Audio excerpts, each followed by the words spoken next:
What's up, everyone? Welcome back to Whales and Locks, and in today's video we're going to be looking at Maryland at Penn State.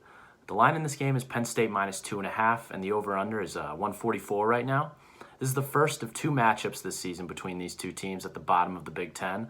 The Big Ten is so deep this year, though, however, so it's funny, but in both of these teams' cases, they're actually both have the opportunity here to get into the NCAA tournament still. On the Maryland side, they're sitting at 10-8 right now, 4-7 in the conference, which puts them at 10th in the Big Ten.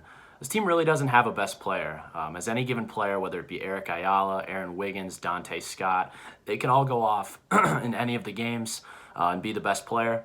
Maryland is actually very good this season on the road. They have quality wins on the road against Minnesota, Wisconsin, Illinois. So being on the road for them is not something to be worried about if considering taking Maryland here. It's two conflicting styles here, as Penn State is a far more offensive team, while Maryland focuses primarily on their defense.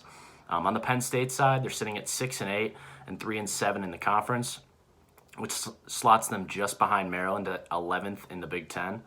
This team's record, though, is not indicative of how good of a team this team actually is.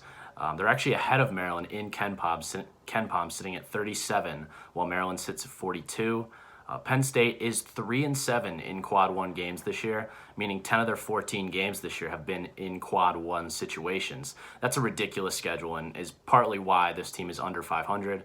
Penn State in their last 8 games are 0-5 on the road and 3-0 at home. So there's a massive home-road split for this team.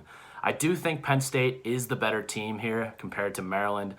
So I'm going to go ahead and take Penn State here minus 2.5 in essentially a pick'em type of game, as I do think Penn State's record does not truly reflect how good this team actually is. So Penn State minus 2.5 in this Big Ten showdown.